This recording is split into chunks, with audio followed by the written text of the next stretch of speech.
นี่คือการแต่ง ตัวนี้เป็นจักร DY จูกิเป็นตีนตะกุยนะครับเข็มเดี่ยว รุ่น D1181 1N จูกิตัวใหม่ ลูกค้าเอามาเย็บ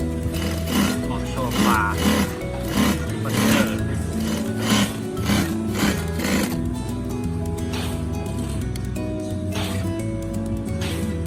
สวยเย็บหนาเย็บบาง